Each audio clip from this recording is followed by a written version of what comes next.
Hello everyone, this is Chris from Spoon Graphics. Welcome back to another video tutorial. This time we're going to play around in Photoshop to create a double exposure effect, which is originally a photography technique using nothing but cameras to blend and merge two separate photos together by exposing the film twice in two completely different photos. The style of this effect has also become popular with digital artists who can use Photoshop to mimic the double exposure effect to create a surreal image. Popular examples are the True Detectives TV show intro, or if you're a bit of a Taylor Swift fan, you might recognise this effect from her latest music video. Common subjects that are often combined are portraits or profiles and scenes of nature such as mountains or trees.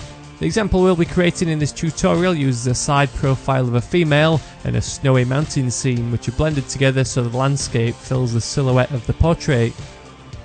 So begin by opening up your chosen portrait image in Photoshop. Ideally the image will have a nice clean solid colour or white background like this. I'm lucky enough to have a Shutterstock subscription, but you can also find some quality free images on the web. The link to all the images I've used are down in the description. First we need to separate this subject from the background. One of the quickest and easiest methods of doing this is with the channels. Find the channel with the most contrast and then duplicate it by dragging it into the new icon. Go to Image Adjustments and Levels, then move the midtones and the shadows sliders towards the right to dramatically darken the image. Go as far as you can without expanding the black outline too much, as you can see if the sliders are moved too much. Select the brush tool and set up a hard tip with a black fill, then paint over any remaining highlights in the centre. Click on the RGB channel layer to return back to normal, then command and click on the duplicated channel to load the selection, followed by select and inverse. Return back to the layers panel and ensure the background is selected, then copy and paste the clip in onto a new layer. Fill the original background with white. Next find a landscape image and paste it into the Photoshop document, then move it to the top of the layer stack. Command and click the thumbnail of the portrait image, then apply a layer mask to clip the landscape image.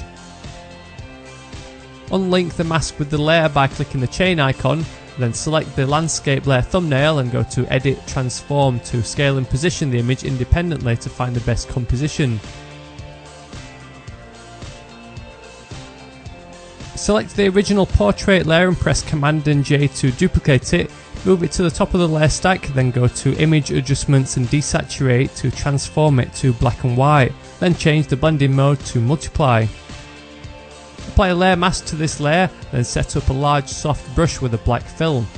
Paint around the edges of the portrait to erase away everything except the facial features.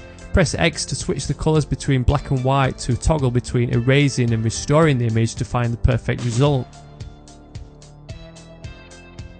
Reduce the opacity of this ghostly portrait layer to around 70% so the features are just subtly visible through the landscape.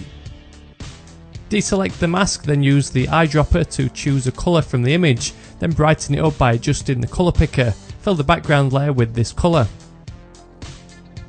Paste in another copy of the landscape image, which should still be in your clipboard. Move it to the top of the layer stack and then go to Filter, Blur and Gaussian Blur and alter the radius to 250 pixels. Apply a layer mask and then erase away this layer so the portrait can be seen again, leaving a vignette style effect around the edges. Reduce the opacity of this layer so the vignette is hardly visible, but it produces some subtle changes in tone. Finish off the effect by applying a layers adjustment layer, then tweak the highlights and shadows to increase the contrast to bring out the details of the image. The final effect is a cool blend of two images to create a surreal piece of art which is perfect for posters or album covers.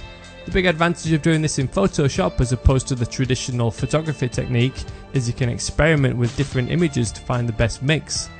So I hope you enjoyed this Photoshop tutorial. If you did, I'd really appreciate a thumbs up on YouTube to help spread the word, and don't forget you can subscribe to see more video tutorials for Photoshop and Illustrator, or you can visit my website at spoon.graphics for free design stuff. So thank you very much for watching, and I'll see you in the next one.